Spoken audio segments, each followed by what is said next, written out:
예수님은 유월절을 맞아 세상 죄를 진 어린 양이 되어 화목제물로 드려질 준비를 하셨습니다.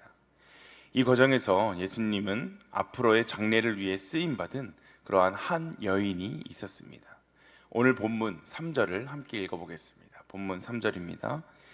예수께서 베다니 나병 환자 시몬의 집에서 식사하실 때에 한 여자가 매우 값진 향유 곧 순전한 나드 한 옥합을 가지고 와서 그 옥합을 깨뜨려 예수의 머리에 부으니.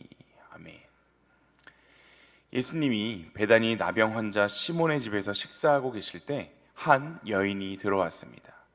마가복음에는 한 여인이라고 표현하고 있지만 요한복음 12장에 보면 이 여인이 나사로의 누이로서 마르다의 동생인 마리아라고 밝히고 있습니다. 그녀의 손에는 값비싼 향유 한 옥합이 들려 있었는데 이것은 인도에서 수입된 매우 값비싼 그러한 향유였습니다. 5절에 보면 제자들은 그 향유의 가치가 300데나리온 이상일 것이다 라고 말하고 있습니다. 당시 하루 일당이 한 데나리온이었기 때문에 300데나리온은 일반 노동자의 그 1년 연봉에 해당하는 금액이었습니다. 그럼에도 이 여인은 그렇게 비싼 향유가 든 옥합을 아낌없이 깨뜨려서 예수님의 그 머리에 부었습니다. 큰 돈이 든 물건을 선뜻 예수님을 위하여 아낌없이 바치는 것은 우리가 그저 글로 이렇게 읽을 때는 굉장히 쉬워 보이지만 마리아의 행동은 아무나 감히 할 수 없었던 대단한 헌신의 행동이었습니다. 어떻게 마리아는 이처럼 이렇게 어려운 일을 이렇게 할 수 있었을까요? 그것은 자신이 주님께 받은 그 은혜를 정확하게 알았기 때문입니다. 그녀는 주님께서 자기 가정에게 또한 자기 자신에게 베푼 그러한 은혜를 너무나도 잘 알고 있었습니다. 그래서 그녀는 자신의 모든 것을 주님께 드려도 아깝지 않다라는 정말 진심이 그 마음속에 있었습니다. 그래서 그녀는 이처럼 주님의 은혜를 알았기 때문에 주님께 기쁨으로 상식을 뛰어넘는 이러한 놀라운 헌신을 할 수 있게 되었던 것입니다. 에베소서 2장 8절은 이렇게 이야기합니다. 너희는 그 은혜에 의하여 믿음으로 말미암아 구원을 받았으니 이것은 너희에게서 난 것이 아니요 하나님의 선물이라.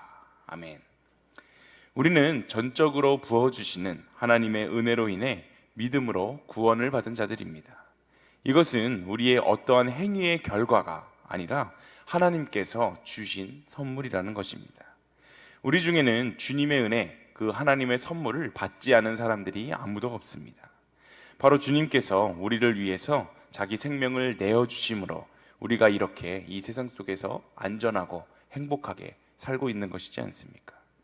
우리가 정말 머리로만 듣고 아는 것이 아니라 이 사실이 정말 나의 삶에 전적으로 믿어지고 그것에 대한 진정한 감사함이 있다면 우리가 어찌 주님을 위해 진정한 헌신과 그 봉사를 하지 않을 수가 있겠습니까?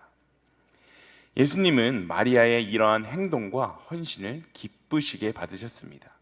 마리아를 비난하는 사람들의 말을 막으시고 그녀의 행동을 공개적으로 칭찬해 주셨습니다.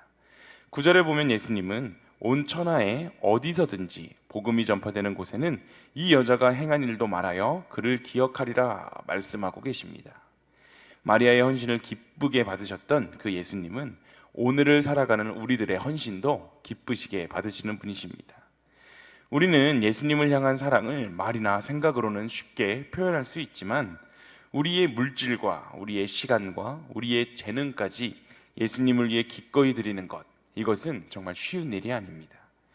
예수님은 우리의 보물이 있는 곳에 우리의 마음이 있다고 하셨는데 우리의 말뿐만이 아니라 우리의 실제 삶에서 나타내는 헌신을 통해서 우리의 마음과 우리의 신앙이 정말 참된 것이고 진정한 것이다 라는 것을 우리는 표현해야 합니다.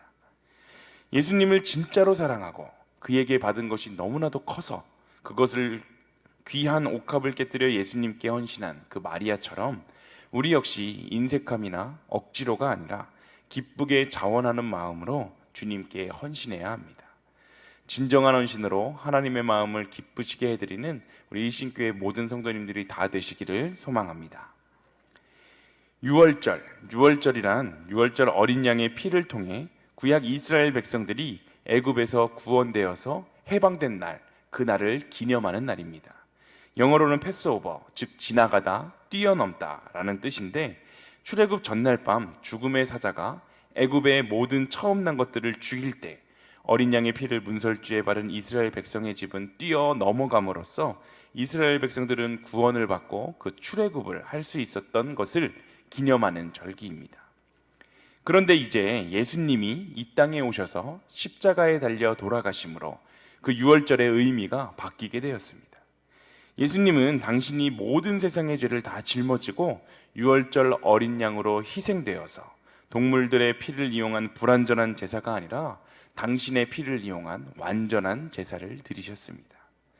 유월절 어린 양이신 예수님의 십자가 대속의 죽음을 통해 단 한 번의 영원한 제사를 드림으로써 더 이상 대속의 양이 필요 없게 된 것입니다. 덕분에 우리는 예배 때마다 정결한 동물들을 데리고 와서 그것들에게 우리의 죄를 전가시키고 그것들을 잡는 수고로운 예배의 모습이 아니라 지금처럼 오직 예수의 십자가 보혈을 믿음으로 영원한 속죄와 구원의 은총을 받아 누리는 모습으로 예배의 모습이 변화되었습니다. 예수님은 십자가를 지시기 전에 제자들과 함께 유월절을 보내기를 원하셨습니다. 예수님은 이 기회를 통해서 제자들에게 당신의 죽음과 또한 당신의 그 죽음의 의미를 설명해 주셨는데 하지만 제자들은 그 말을 제대로 이해하지 못했습니다. 그러나 우리가 주목해야 할 것은 예수님의 이 이해할 수 없는 명령에 그저 온전히 순종으로 따랐던 그러한 제자들의 모습입니다. 당시 유대인들은 유월절에 가족들이나 가까운 사람들과 함께 유월절 음식을 함께 나누어 먹었습니다. 오늘날로 따지면 설날이나 이 추석 명절에 온 가족이 한데 모여서 함께 밥을 먹는 그러한 것들을 생각해 보면 될 것 같습니다. 그렇게 유월절을 맞아서 수많은 사람들이 예루살렘으로 몰려든 그 상황을 생각할 때 제자들이 예수님과 함께 유월절 식사를 할 장소를 찾는 것은 결코 쉽지 않았을 텐데 예수님은 제자들이 유월절 식사를 어떻게 준비해야 할지 구체적으로 말씀을 하고 계십니다. 13절에서 15절에 보면 성내에 들어가면 물 한 동이를 가지고 가는 사람을 만날 것인데 그 사람을 따라가서 그가 들어가는 집주인에게 말하면 미리 준비한 큰 다락방을 보여줄 것이다 라고 말씀을 하십니다. 상식적으로 생각할 때 말이 안 되는 내용이죠. 너무나도 말이 안 되는 명령인데 제자들은 그 명령에 토를 달지 않고 그저 예수님의 말씀에 순종했더니 정말 그들은 성내에서 물동이를 가지고 가는 사람을 만났고 또 그를 따라가 한 집에 이르러서 마지막 유월절 식사를 준비했습니다. 이렇듯 제자들은 예수님이 가지고 계셨던 사역의 그 큰 그림이나 계획들을 일일이 다 이해하지 못했고 또 어떤 명령을 내리실 때에는 그것이 상식밖에 말이 안 되는 일일지라도 묵묵히 순종하는 모습을 보여주었습니다. 예수님의 제자들이 갖추고 있었던 가장 높은 수준의 성품은 바로 주님의 말씀에 온전히 순종하는 바로 그러한 모습이었습니다. 결국 제자란 주님의 어떠한 명령에도 순종할 수 있는 그 믿음이 너무나도 중요합니다.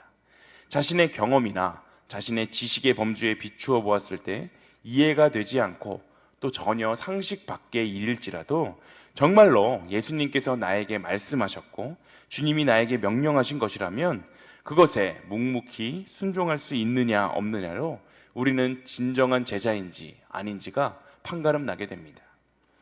오늘을 살아가는 우리에게도 여전히 주님의 말씀에 대한 순종, 이 순종은 너무나 중요한 덕목입니다.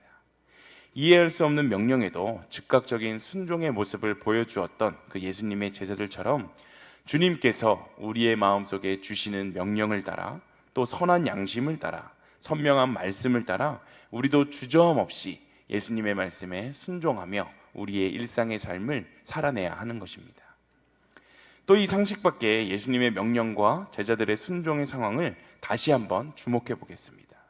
13절과 14절을 보면 예수님은 나귀를 타셨을 때와 마찬가지로 제자들 둘을 보내어 물동이를 지고 가는 사람을 따라가 그 집주인에게 해야 할 말을 이렇게 말씀해 주고 계십니다.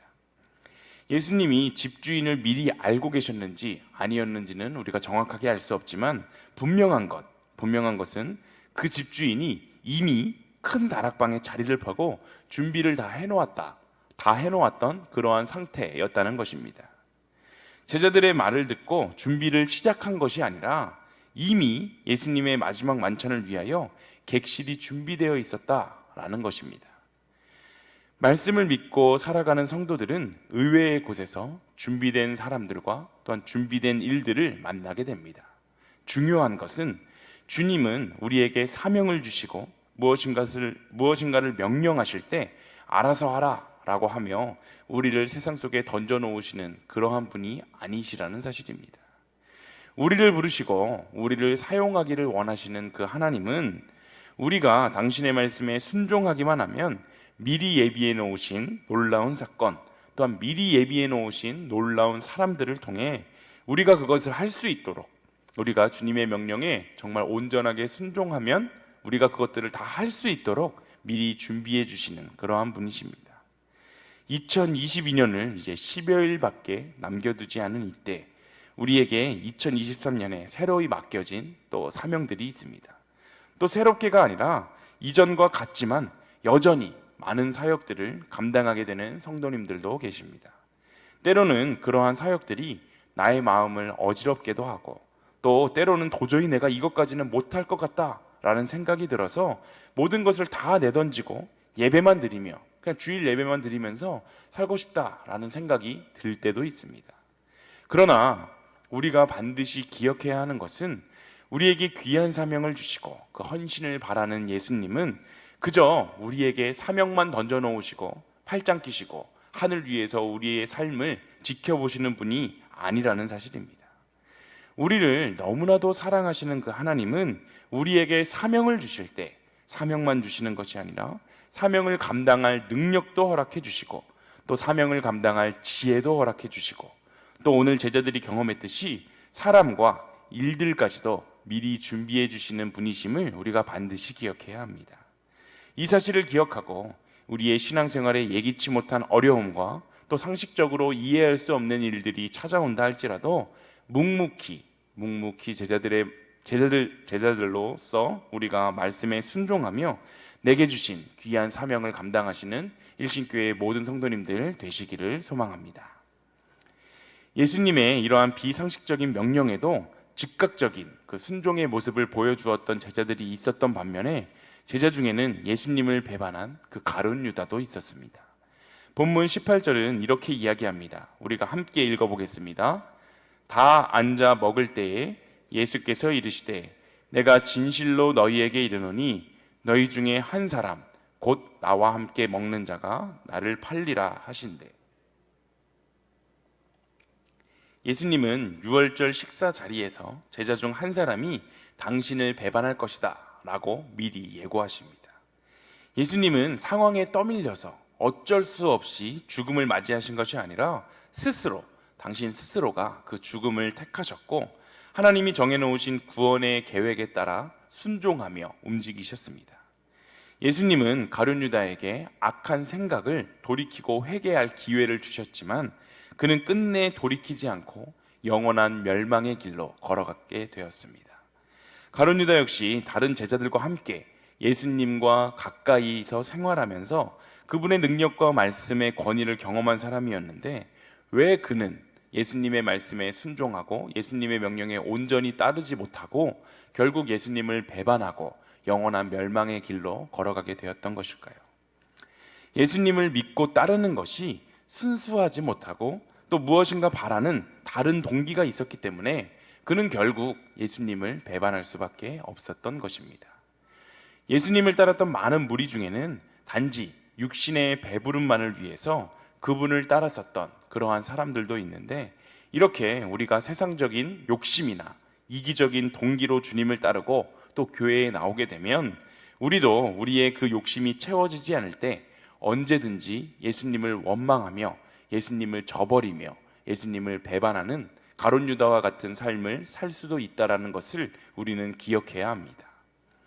스스로를 그리스도인이라 말하는 사람들 중에 일부는 진정한 그리스도인의 모습이 아니라 신앙을 자기 행복과 자기의 욕심을 위해서 이용하는 사람들이 있습니다.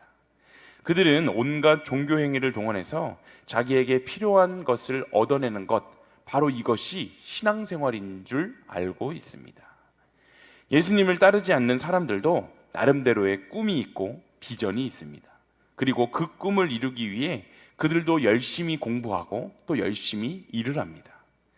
예수님을 믿는 사람들도 꿈이 있고 목표가 있습니다. 그래서 그 꿈을 이루기 위해서 똑같이 열심히 공부하고 또 열심히 일을 합니다. 거기에 추가로 기도까지 합니다. 예수를 믿는 사람이나 믿지 않는 사람이나 이루고 싶은 욕심은 똑같고 그 욕심을 이루는 방법에 기도라는 그 수단만 하나 더 추가되었습니다. 예수님이 이 땅에 왜 오셨는지에는 관심이 없고 예수님이 자기에게 무엇을 해줄 수 있는가, 이것에만 관심이 있습니다.